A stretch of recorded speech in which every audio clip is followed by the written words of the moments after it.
За дөрөв ямар ч юуны өмнө та бүхэндээ олон улсын эмэгтэйчүүдийн эрхийг хамгаалах өдөр маргааш болох гэж байна.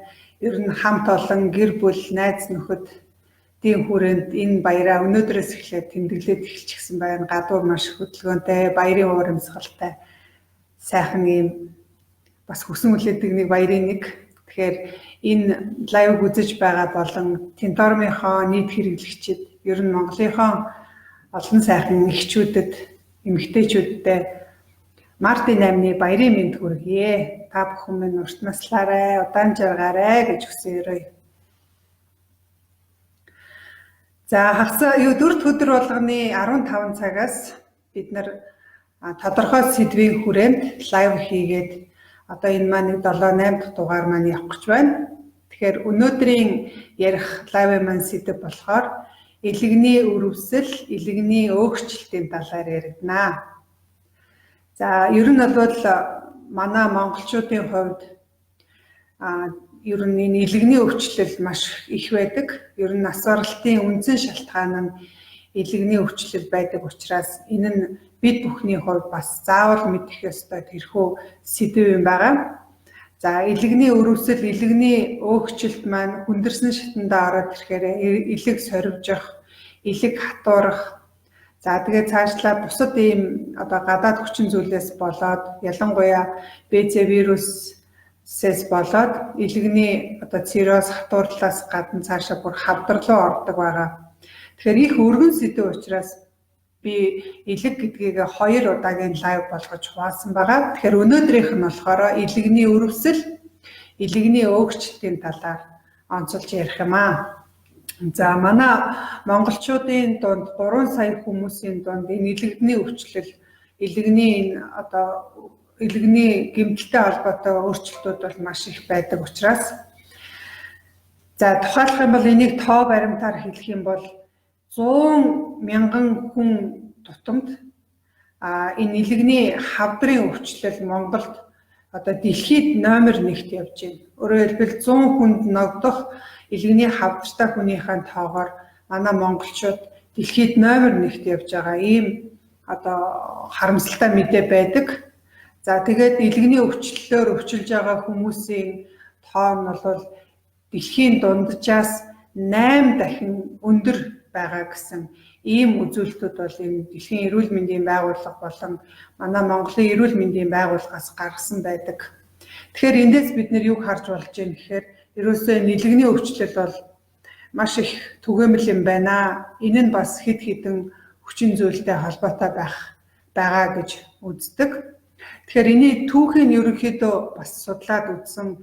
Яагаад монголчуудын дунд илэгний одоо энэ өвчлөл их байгаад байгаа юм бэ гэд энийг судлаад үзэхээр 1950-ад оны үед одоо монголын хүн ам нийтдээ нэг 650 мянган хүн байсан байна. Сая ч хүрэхгүй хүнтэй 50 оны үед. Тэдгээрийнх нь 60% нь Тэмбүү гэдэг ийм халдварт өвчнөд байж. Ер нь бол бас хүн амын дунд энэ өвчлөл их өргөн тарсан байсан учраас бас л их ирээдүй бүрхэг ийм байсан байна л да. Тэгээд тэр үед нь манай хөрш Оросын албаны улсын эрдэмтэд эмч нарын том ийм баг ирээд Монголд ирээд өөрөөр хэлбэл монголчуудын энэ Тэмбүү өвчнийг одоо дарах ийм том одоо кампанид ажил явагдсан. Ингээд тэр Орос эмч нарын Орос докторуудын ачаар энэ өвчин маань тоотлогоо маш багасж устсан байгаа. Ийм ачтай буянтай үйл хэрэг болсон байгаа. Гэхдээ энэний хажуугаар, сайнны хажуугаар саар гэдэгчлэн тэр Тэмбүүгийн өвчний үед тарьжсэн улаан тариаг хийхдээ дандаа тэр шприцийг бол буцалгаж хийдэг байсан. Одоогийнх шиг тэр үед бол нэг удаагийн шприц гэж байгаагүй учраас ариутгах ганц арга нь болохоор шприцийг буцалгадаг байсан байгаа. Тэгээд буцалгасан шприцээрээ нэг одоо тэр нутгийн бүх хүмүүсийг л одоо тарьдаг байж л та. За ингээх явцад нь хэдийгээр буцалгацсан ч гэсэндээ тэр түүнд бол нөгөө вирус маань дамжаад нэг хүнээс нөгөөд ингэж халдварлагдсаар хагаад Монголын хүн амд бол энэ тэмбүү усцсан ч гэсэндээ БЦ вирус гэдэг энэ айхтар вирус бол олон хүнд тарсан ийм түүхтэй байт юм байна. За тэгэхээр энэ илэгний одоо хавдар их байгаа, илэгний гепатит вирусууд их байгаа нь ийм учиртай юм байна. Тэгэхээр эдгээрийг бас бүр их дэврэж байгаа тэр зүйлүүд нь болохоор энэ илэгний өвсөл, илэгний өөрчлөлт байгаа. Тэгэхээр би өнөөдөр бол яг энэ талаар сэдвийг хөндөж эхлээд мэдээлэл өгье гэж бодож байна. За тэрнээс өмнө ер нь бол бид нар энэ лайвын маань зорилго нь бид нар эмч бэлтгэж байгаа биш. Гэхдээ хүн болгон өөрийнхөө гар утсыг, өөрийнхөө компьютерыг, өөрийнхөө машиныг яаж ажилдаг вэ гэдгийг эхлээ заалгадаг штеп. Тэгэхээр тэр одоо хэрэгжилж байгаа зүйлүүдээ ямар одоо горимд ажилтгийг яавал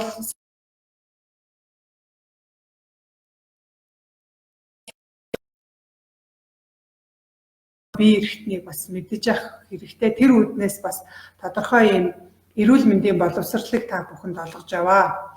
За тэгэхээр илэгний үүрэг ер нь юу юм бэ гэдгийг за энэ давхар юунууд дуудлагад ороод за илэгний үүрэг маань ямар үүрэгтэй, ямар ажиллагаатай вэ гэхээр илэг бол хүний хамгийн том лаборатори эрхтэн гэж үздэг. 500 гаруй ийм нийлмэл үйл ажиллагаа функц одоо явуулдаг ийм маш чухал эрхтэн байгаа. Илэггүй бол хүн амьдрах ямар ч боломжгүй байгаа.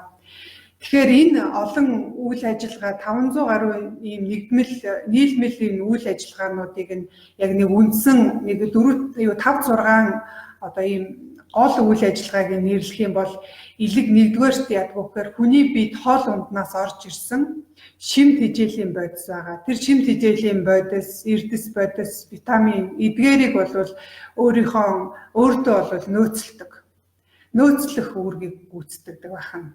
За тэгээд дараа нь хэрэгцээтэй үед нь тэр одоо өөртөө нөөцлөсөн байгаа шимт хижээлийнхаа бодисыг задлаад биднийг биеийн хүчний ажил хийх, оюуны ажил хийхэд энэ тодорхой хэмжээгээр зарцуулдаг, өөрөөр хэлбэл энергийн хөөсөр болгодог ийм үүргийг илэг маань гүйцэтгэдэг.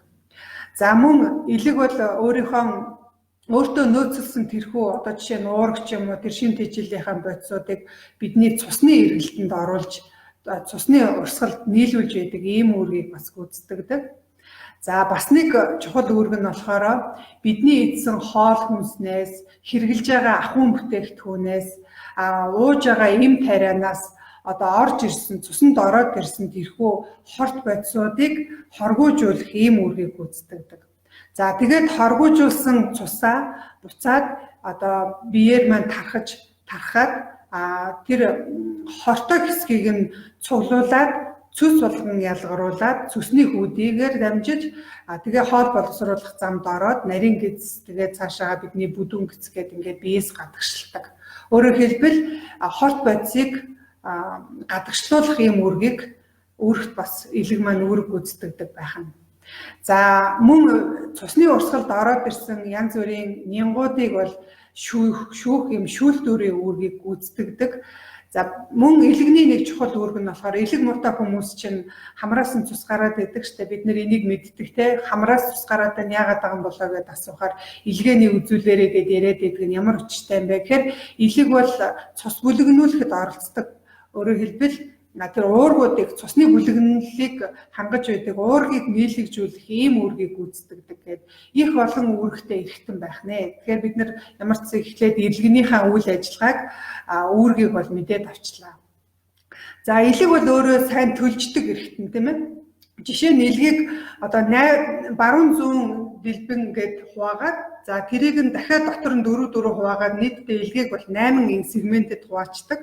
За энэ 8 сегментийн 7 гэмтсэн байхад тэр гэмтсэн 7-ыг нь одоо тайраад үлдсэн нэг сегментийг үлдээсэн байхад бол тэр үлдсэн сегмент маань бусад илгэнийхээ хэсгүүдийн үйл ажиллагааг явуулж чаддаг ийм төлждөг эрхтэн гэж үздэг. Ер нь илгийг ургадаг гэж хэлдэг. Гэхдээ энэ дээр яг нэг зөв ойлголт нь юу байх вэ? Тэгэхээр илэг нөхөн төлждөг. Гэхдээ үйл ажиллагааны хувьд өөрөөр хэлбэл талын тайраад авсан байлаа гэхэд үлдсэн тэр илэг маань тэр тайрагдсан хэсгийнхаа үйл ажиллагааг өөрөө одоо орлоод гүйцэтгээд явдгаа гэсэн. Тэгэхээр үйл ажиллагааны хувьд бол нөхөн төлждөг эрхтэн байх нэ. Тийм учраас бид нэр илгийг ингэж ургуулж болж байгаа, төлжүүлж болж байгаа юм чинь яагаад монголчууд ингэж илгээр нас бараад байна гэхээр ерөөсөө эрүүл хэсэггүй болтол нь илгээ гэмтээчдэг учраас авах хэсэггүй болчихж байна гэсэн үг шүү дээ. Илгэний зарим хэсэг нь эрүүл байлаа гэхэд эрүүл хэсэг нь үлдээгээд өвчтөе хэсгийг тайраад авахд тэр эрүүл хэсэг нь одоо үйл ажиллагаагаа бүрэн явуулж чаддаг байтал тийм эрүүл хэсэггүй болтол нь бид нэр илгээгээ гэмтээдэг юм байна. За тэгэхээр илгийг гэмтээдэг ер нь үндсэн 3 том бүлэг хүчин зүйл байдаг гэж үздэг. Тэгэхээр энэ 3 хүчин зүйлийг бид нэр мэдээд авчих юм бол бас илгээ хамгаалах боломжтой болно гэсэн. За энэ 3 хүчин зүйлийг бол үндсэнд нь гадаад дотоод гэж 2 хувааж болно. За тэгэхээр дотоод хүчин зүйл гэдэг маань болохоор биднээс хамаарахгүй. За ер нь бол удамшлын хүчин зүйл байгаа. Тэгэхээр бидний дархлааны урвал буюу хүний бие махбод одоо хувь хүний өөрийнх нь бие махбодтой холбоотой удамшлын хүчин зүйлийн нөлөөгөөр илгэний юм янз бүрийн одоо архаг үргэлжлэл явагдчихэдэг. За энийг бол бид нэр одоо эцэг эхээ эх орноо сонгож болдгоотой адилхан энийг өөрчлөх боломж байхгүй. За тэгвэл нөгөө 2 хүчин зүйл нь эзэн хүнээс бол өөрөөс нь 100% хамаардаг. Тэгэхээр бид нэр гол хүчин зүйл ер нь илгийг гэмтээж байгаа тэр гол одоо нөлөө хүчин зүйл нь бол яг хүнээс өөрөөс нь хамаардаг учраас бид нэр илгийг гэмтээхгүй байх боломжтой. За энэ 2 хүчин зүйлийн нэгдүгээрх нь болохоор хорт бодисууд байгаа. За хорт бодис гэхээр юу байх вэ гэхээр мэдээж нөгөө хорт зуршлууд буюу арх, тамхи, мансууруулах бодис эдгээр нь бол илгийг хамгийн их гэмтээдэг. За үүнээс гадна эмийн төрлүүд байна. Эм, тариа эдгээр нь одоо жишээ нь бид нэр өвчин намдаах эмийг амаараа уусан ч, тариулсан ч, шулуун гисээр лаг хэлбэрээр хийсэн ч тэр бүхэн хорт бодисууд маань цусаар дамжаад илгээр шүүгддэг. Тэгэхээр бид нар ингэж боддог шүү дээ. Өвчин намдаах эмийг уухгүй лагаар хийх юм бол илэг баг гэмтнэ гэж зарим хүмүүс эрүүл мэндийн боловсралгүйгээсээ болж ингэж бодож идэг. Ялгаал байхгүй тэр хэрэгэлсэн одоо химийн бодис бол бидний цус руу л орно. Цус руу л орсон бол заавал илгэнд очино. Тийм учраас илгийг бол гэмтээж байгаа. Тэгэхээр энэ тариа бол бидний илгийг бол маш их гэмтээдэг. Ялангуяа би ер нь сүүлийн үеийн лайвууд дээр дандаа хэлээд байгаа шүү дээ. Өвчин намдаах юм. Өвчин намдаах юм бол тэр чигээр ялангуяа өвчин намдаах юм дотроос парацетамол агуулсан эмнүүд бол илгийг өөрийг нь задалдаг, илгэний эсийг бол шууд өхүүлдэг ийм айхтар хортой байдаг юм аа. Тийм учраас аль болохоор өвчин намдаах юм уухгүй байгаа ч гэж зөвлөмөр байна. Яалтчгүй боллоо гэхэд парацетамолын агуулмжгүй одоо тийм өвчин намдаах юмыг ууж агаарай гэж зөвлөмөр байна. За тэгэхээр бидний бид орж ирсэн одоо жишээ нь сүүлийн үед фери ч юм уу, комет ч юм уу тийм ээ Safeguard гэдэг маш их хүчтэй ийм бүр одоо 100% химийн бодисоор хийсэн ийм угаалгын одоо бодисууд байна шүү дээ. Янз бүрийн одоо аяг тавг угаагч байна. Тэгээд өөр гарын савангууд байна, шингэн савангууд байна. Хитрхи их одоо ийм химийн бодис орсон энэхүү хорт бодисууд маань хүний биед ордог. Бид нэр уугаагүй ч гэсэндээ, амьсгалаагүй ч байсан ч гэсэндээ бидний арьсаар ордог. Бидний арьс гэдэг чинь өөрөө жижигхэн хялгсан ийм артерийн судастай, венийн судастай, тунгалгын занглаатай байдаг. Түүгээр нь ороод их урсгал руугаа ороод бидний илгэнд очино, бөөрөнд очино, тэдгээрийг гэмтэнэ гэсэн. Тэгэхээр одоо жишээ нь гэрээ цэвэрлэхдээ одоо комет хэрэглэж байгаа бол, фери хэрэглэж байгаа бол аль болохоор хамар амруугаа оруулахгүй байх. Гараараа угаах байгаа бол заавал бэйли хийж явах хэрэгтэй. Тэгэхгүй бол таны одоо сүүлийн үед энэ хавдар ихсэж байгаа бас нэг хүчин зүйл нь юу вэ гэхээр хитрхи их юм одоо цэвэрч байдлыг хангах гээд ахуйн бүтээгдэхүүнүүдийг хэрэглэснээс болж үүдэж гин гэж хэлээд байгаа. Одоо жишээ нь нойлынхаа өрөөний одоо шүрсдэг юм юунууд байдаг штэ.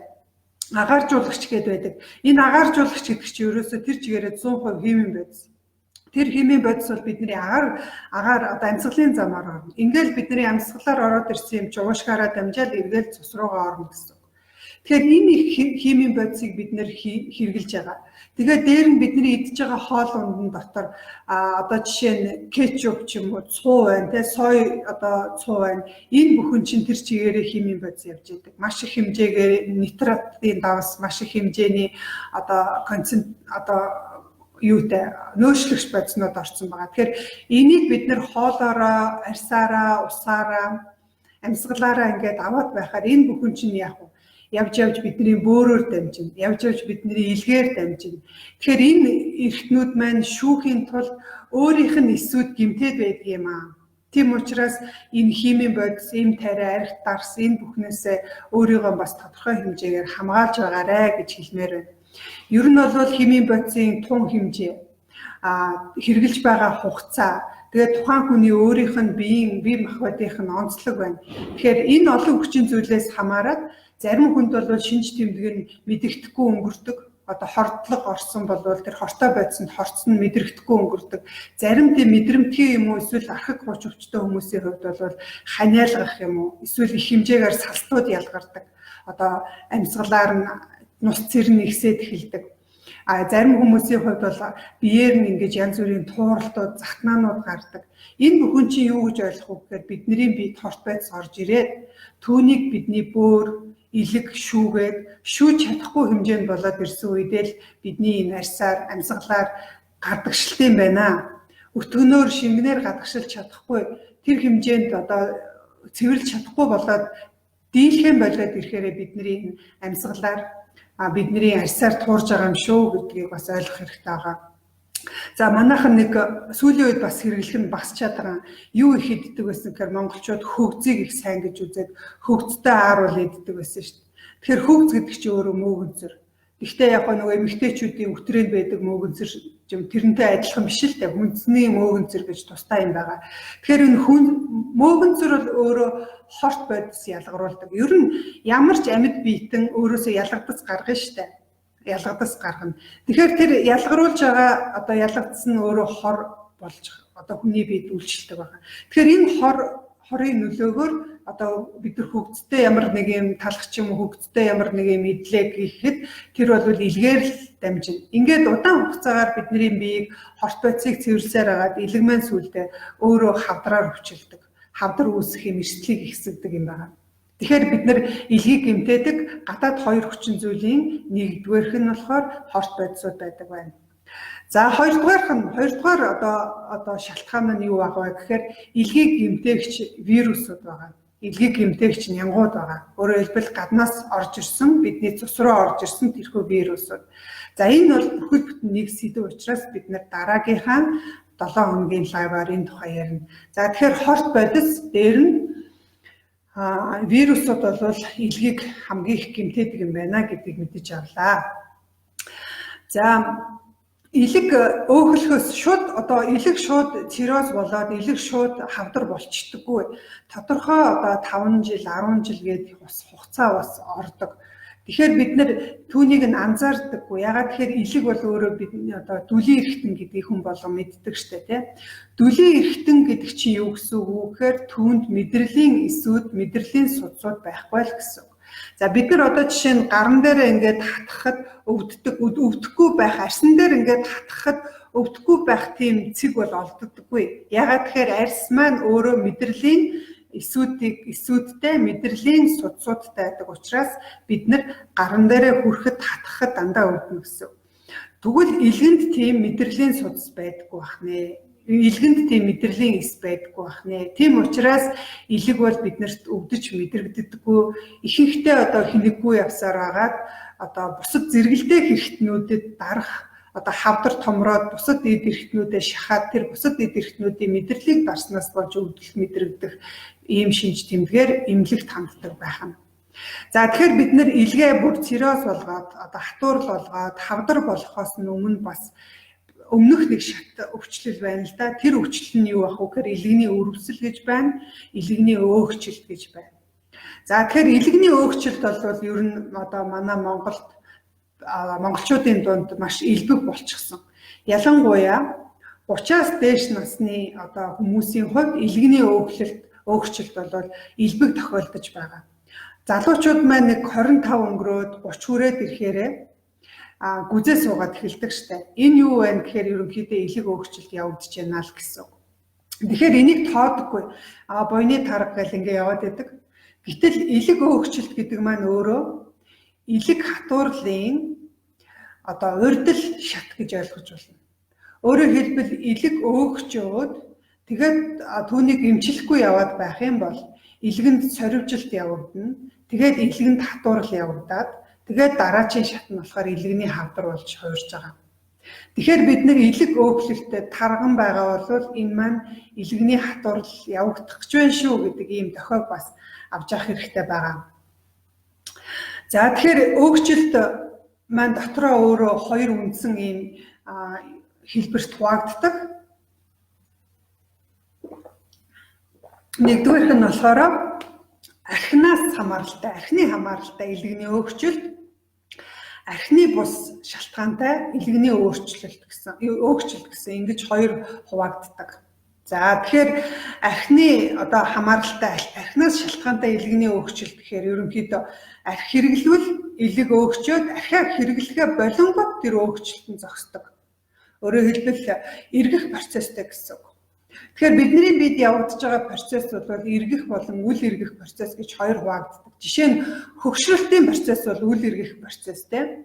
Тэгэхээр хүн хөгширч явснаа буцаад залууч нь одоо залуу хүүхэд болно гэж байхгүй шүү дээ. Тэгэхээр энэ бол үл эргэх процесс байгаа. Эргэх процесс гэдэг маань хэрвээ та амьдралын хэм маягаар засаад эрүүл хооллоод хөдөлгөөн хийгээд эмчилгээ хийх юм бол эдгэж болдгоо гэсэн. Тэгэхээр илгэний өөгчлөлт маань өөрөө эргэх процесстэй юм шүү. Тийм учраас эмчилэгддэг юм аа. За тэгэхээр бид нэр архины хамааралтай, архины шалтгаантай, хамааралтай биш, архины шалтгаантай илгэний өөгчлөлт маань өөрөө архиа уугаад байвал өөгчлөлт нь нэмэгдэл байна. Архиа уухаа зогсоогоод тэр хорыг хэрэглэхээ болчих юм бол өөгчлөлт нь хэвэн болоод зүгээр болчдаг гэсэн. Тэгэхээр өөгчлөлт гэхээр бид нар юг ойлгох вэ гэхээр за жишээ нь бид нар нэг юм илгэний эс вэ гэж бодъё. За илгэний эс бол нэг юм бөмбөрцөг юм байгаа шүү дээ. За тэгэхээр гадна талтай эс бол ийм мембран бүрхүүлтэй, дотроо шингэнтэй, за тэрэн дотор нь эрхтэн цэрүүдтэй, эсийн дотор бөөмтэй ийм одоо бие дасан амьд ийм хэсэг байгаа. За тэгэхээр илэг өөхлөн гэдэг маань илгэний эсийн дотор өөх хуримтлагдана л гэсэн үг. Өөрөөр хэлбэл эсийнхэн дотор талын бүрхүүлэн дотор нь тэр эсийн дотор тал нь өөгчлөлт үүсэж байна л гэсэн үг байхгүй. Тэгэхээр илгэний эс маань өөрөө өөгчж байна гэсэн үг. Тэгэхээр архи уснаас болж илэг өөгчин мөн архины бас шалтгаантай илэг өөгчин. За тэгэхээр илгэний архийг шүүх чадвар нь за ер нь бол монгол хүнд их муу байдаг. Энийг бол бүр баталсан. Монгол хүний бие махбодны онцлог нь болохоор өөрөө одоо махыг сайн задлах ийм чадвартай улаан будааны төрлийн ийм хүнсийг задлах чадвар их муутай байдаг. Энэ нь тэр монгол хүнд байдаг өөрийнх нь тэр бактерийн тогтолцоо гэдэг бүхэл бүтэн нэг систем байгаа. Тэрнээс хамааралтай. Тэгэхээр орос хүн жишээ нь улаан будааныхаа архийг их сайн даадаг. Яг орос хүнгийн тэр хүний ууж байгаа архины тэр тунгаар монгол хүн уух юм бол ерөөсөө тэрийг илгэн шүүж чаддаггүй. Тэгэхээр эндээс юу харагдах вэ гэхээр ерөөсөө монгол хүн бол ер нь яг энэ улаан будаагаар нэрж гаргасан энэ архийг бол ер нь шүүх чадвар их муутай илэгтэй гэдээ өөрийгөө бодчих хэрэгтэй. Харин орсуудад бол одоо жишээ нь монголчуудын иддэг хэмжээгээр махыг идүүлэх юм бол түүнийг боловсруулж чадахгүй байх шүү. За тэгэхээр ийм бас орон орны хувьд хүн хүний хувьд бас нэг ийм онцлог байдаг байх нэ. За тэгэхээр ер нь дэлхийн эрүүл мэндийн байгууллагаас яг гаргасан ийм тоогоор хоногийн одоо хэрэгжилж болох илгэний өөрийнх нь шүүж чадах архи согтууруулах ундааны хэмжээ нь эрэгтэй хүний хувьд бол 40 мл. Эмэгтэй хүний хувьд бол 20 мл гэж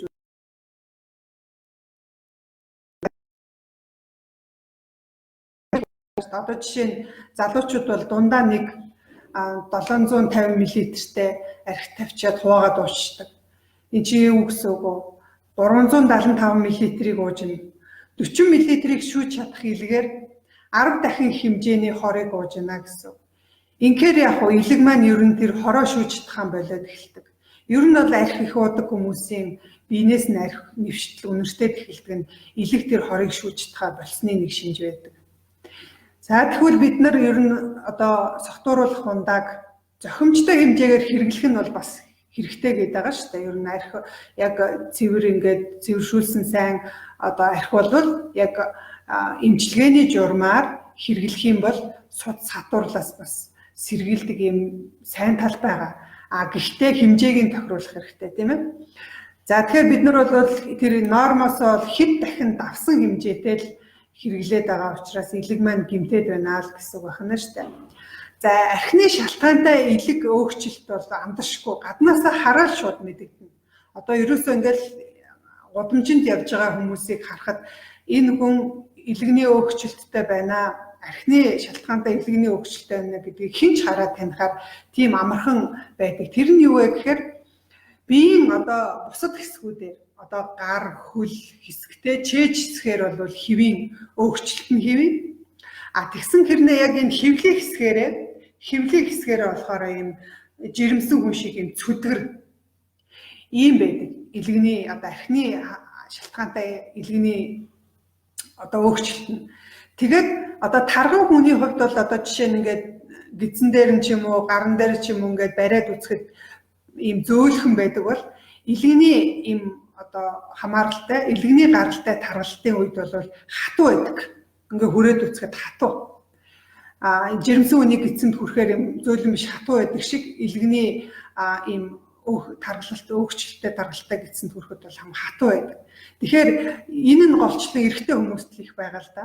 Тэгэхээр энэ юу явагдаж байна гэхээр элэгний эсийнх нь дотор талд нь одоо нөгөө өөх нь өөрөө бүр ингээд дүүрсэн байна л гэсэн. Тийм учраас зөөлөн биш тийм хатуу болдог байна. За арх уухгүй байгаа давил архины шалтгаантай элэг өөгчлөлтөд сэргийлж болох юм байна. За архины бус шалтгаантай элэгний өөгчлөлт гэж бас байна. За энэ өөгчлөлт нь болохоор ямар нэгэн тийм шинж тэмдэг бол мэдрэгддэггүй. Ер нь бол элэг өөгчлснөө хүмүүс ихэнхдээ яаж мэддэггүй гэхээр хэвлийн эхоогоор үзүүлэхээр намайг элэг өөгчлсөн байна гэж хэлсэн гэдэг.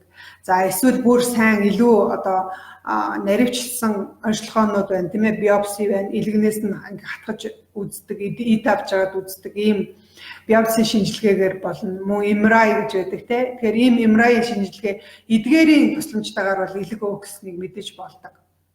За мөн цусан дахь үзүүлэлт өөх тосны одоо солилцооны үзүүлэлтээр бид нэр элэг өөгцсөн байна уу гэдгийг мэдэж болдог. Тэгэхээр энийг мэддэг үзүүлэлт нь болохоор триглицерид гэдэг одоо өөх ба. Тэгэхээр цусан дахь одоо шинжилгээнд дээр TG гэдэг гараад ирдэг. TG үзүүлэлт буюу триглицерид гэдэг энэ үзүүлэлт нь 5%-аас дээш ийм болсон тохиолдолд бол элэг ерөнхийдөө өөгчлөлттэй эхонд үзүүлээд харуулхад бол элэг өөгчлсөн байна гэж хэлдэг байгаа.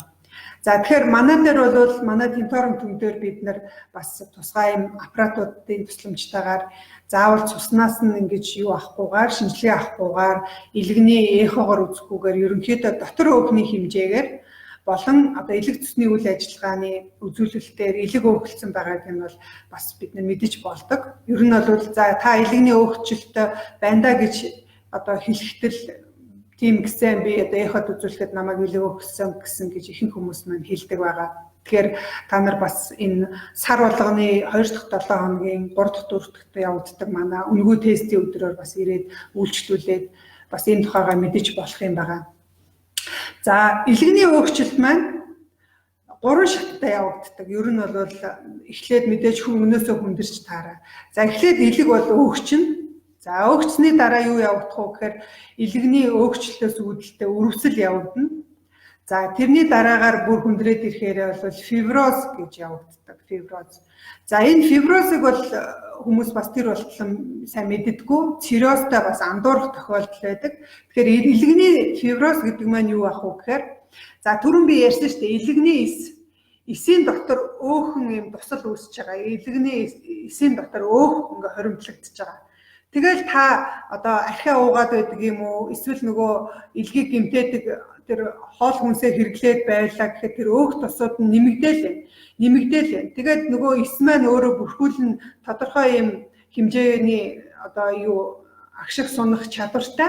Тэгээд тэсгэн болоод ирэхээр тэр элэгний эс маань өөрөө ингээд задраад Өөрөөр хэлбэл одоо хаг үсрэн гэсэн үг шүү дээ. Дотор байгаа өөхөө дийлж чадхаа болоод ямар нэгэн савн дотор өөрийнх нь дийлж чадахгүй хэмжээгээр их юм шингэн агуулад ч юм уу ямар нэг юм агуулад байвал тэгээ сүүлдээ хагарна гэдэг. Тэрэн шиг илэгний эс маань өөрөө ингээд задарчдаг. За ингээд задраад тэр эс бол мэдээж өгч. Дахиж тэр эс бол амьдрах боломжгүй болж байгаа. Тэгэхээр энэ тохиолдолд бол илэгний сорив үүсдэг. За бид нар одоо жишээ нь сорив гэхээр хамгийн танил байдаг сорив нь юу гэдэг вэ гэхээр бидний одоо гарн дээр ч юм уу те биеийн арсан дээр ингээд зүсчлээ гэхэд эдгэхдээ бүр огт өмнөхшөө тийм сайхан болдгоо штэ. Тодорхой хэмжээний юм сорив үлддэг үсттэй. Тэгэхээр тэрнтэй адилхан тийм сорив бол илгэнд ингээ энэ тэнд үүсээд байна л гэсэн үг. Тэгэхээр фиброз гэдгийг бид нэр юу гэж одоо ойлгох вэ гэхээр илгэний соривжилт гэж ойлгох нь штэ. Тэгэхээр одоо тарган хүмүүстээр ялангуяа илгэнний эсийн дотор их хэмжээгээр өөх хоримтлагцаар хагаад илгэн задраад тэр илгэний эс нь өглөө түүний оронд илгэнд юу үүсэх нь сорив үүснэ л гэсэн үг байна шүү дээ. Тэгээд энэ соривчлтыг бол бас юу яаж болдог? Эсүүд бол өөрөө ингээд хуваагддаг учраас шинжлэгдэж болдог учраас энэ маань фиброз бол бас эргэх процесс шүү. Өөрөөр хэлбэл эдгэж болно гэсэн. За энэ илгэний фиброзын үед өөрөөр хэлбэл илэг соривчлтын үед бол манай тентормын бүтээгдэхүүн дотроос одоо хамгийн сайхан үр дүнтэй бүтээгдэхүүн бол формулара гэж үрлээ байгаа. За формулараг надад авчирч өгөөгүй юм байна. За формулара гэд нэрийг чийжлээд авчих формулара. За энэ формулара бол ерөөсөө ганцхан илэгний соривжилтыг ч биш. Ерөөсөө хүний биед байгаа янз бүрийн түлхэгийн соривжилт юм уу? Эсвэл нөгөө өргүүдлийн үед үүсдэг эмэгтэйчүүдийн үрийн сувганд наалтаж үүссэн тэр сорив байна. Эрэгтэйчүүдийн хувьд нөгөө одоо гахаан хавдар туснаас болж үүддэг төмсгөнд үүсдэг янз бүрийн шохоожилтууд, соривжилтууд байна. Тэр болгонд бас хэрглэж болдог. Өөрөөр хэлбэл формулаараа үрлийн маань өөрийнх нь гол үйлчлэгээ болохоор судасны хан цэвэрлэх үйлчлэгээтэй нөгөөтэйгөргөл хүний биед явагддаг соривжилтыг шимэгдүүлдэг ийм гоё үрэл байдаг юм байна. Тэгэхээр энэ формулаараа бас тодорхой хугацаагаар хэрэглэхэд бол энэ фиброз буюу илгэний соривжилт маань эдгэх боломжтой болно гэсэн үг. Хатуурал нь болохоор одоо цирроз дараагийн лайв дээр бол циррозын тухай илүү ярина л та. Гэхдээ энд нэг дурдчихъя. Цирроз бол өөрөө үл эргэх процесс. Өөрөөр хэлбэл илгэний эс маань үйл ажиллагаагаа явуулж чадхаа болоод ийм одоо юу тодорхой хэмжээгээр тийм хатуурал явагдчихж байгаа. Тэр хатуурал маань ерөөсөө тэгээд эмчлэгдэх эргээд буцаж эдгэрэх боломжгүй. Зүгээр явцсан л зогсно. Цаашаа олон эсийг гэмтэх гэж байсан бол эмчилгээ хийсний үр дүн тэр нь л зогсдог. Ийм үл эргэх процесс байгаа юм шүү. За, ер нь илгээг хөөгчүүлэх одоо хамгийн том хүчин зүйлийн нөлөө нь болохоор юу байна гэхээр таргалалт, ерөөсөө л таргалалт. Монголын хүн амын 54% нь таргалалттай. Тэгэхээр хоёр хүн дутмын нэг нь бол илүүдэл жинтэй юм уу? Эсвэл 1, 2, 3, 4-р зэргийн таргалалттай байгаа. Тэгэхээр бид нэр таргалалт гадар өөх одоо их хэсгээс гадна дотор өөх ихсэн нөгөөтэйгөр зүрх өөхлөн, нойр улчирхаа өөхлөн, бөөр өөхлөн, элэг өөхлөн ингээд элэг өөхлөлт явагддаг байгаа. Тэгэхээр архиугаад байвал илгэний хатууралтай болдгийм гинлээ гэж ярьдаг. Илгэний хавдартай болдгийм гинлээ гэдэг. Тэгвэл өөх яг ялгаагүй шүү. Өөрөөр хэлбэл илгэний өөхчлөлт маань удаад ирэхээр яг архитай адилхан илгэний циррозыг хатуурлыг үүсгэдэг. Илгэний хавдрыг үүсгэдэг. Тийм учраас тарган хүн тал бүрийн өвчнөд учраас тарган хүн бол ер нь турхал хэрэгтэй. Турхгүй бол таны одоо биед ямар ч ач тус байхгүй шүү дээ. Тийм учраас одоо архиуж байгаа хүнтэй адилхан л байна гэсэн. Илэгчин гэмтэл байна гэсэн үг байна шүү дээ. За ер нь бол өөхөлдсөн илгэний хувьд бол илэг бол өөрөө нөхөн төлждөг эргэтэн ч гэсэнтэй тайраад хэрвээ эрүүл хэсгийг ингээ аваад үлдчих юм бол буцаад ингээд төлждөг гэж хэлсэн шүү дээ. Төлждөг ч гэсэндээ илэг өөхөлсөн тохиолдолд өөхлөлт бол нэг тодорхой нэг хэсэгт газартаа өөхлөлт явагдахгүй. Ихэнхдээ илгийг бүх сегментэд бол илэг өөхлөлт явагддаг учраас эрүүл хэсэг үлдэхгүй учраас ер нь таргалалтай хүний илэгний өөрчлөлттэй хүн бол ер нь одоо илэг төлжин гэж байхгүй гэдээ ойлгох хэрэгтэй.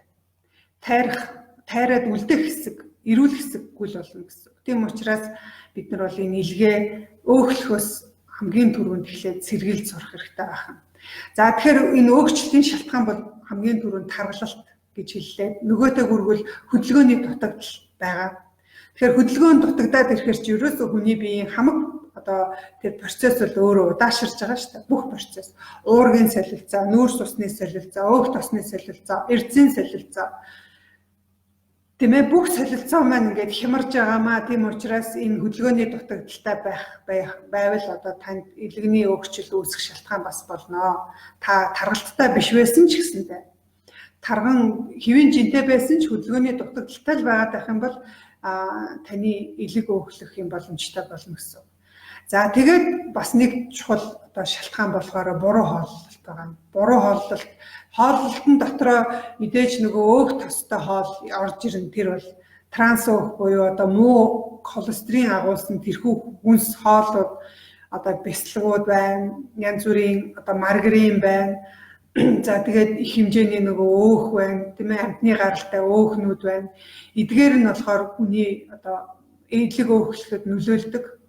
За нөгөөдөгөр өөх бага иддэг ч гэсэндээ илэг өөхлөх нэг шалтгаан нь юу байдг вэ гэхээр цагаан гурилыг чихэрлэг одоо хүнстэй хамт хэрэглэх нь илгийг өөхлүүлдэг. За энэ бол эмэгтэйчүүдэд их явагддаг шүү дээ. Манай эрчүүд бол хавирга идэл, өөх идэл илгээ өөхлүүлээд байдаг. Архиугаал илгээ өөхлүүлээд байдаг. Манай хүүхнүүд болохоор цагаан чихэрлэг жигнэмэг бялуу борцог юу байдгийг тийм ээ эдгээрийг хэрэглээд нүүрс ус ихтэй тэгээд цагаан гурилтай ийм цардуул ихтэй ийм хүнс хэрэглэснээс болоод илгээ өөхлүүлдэг.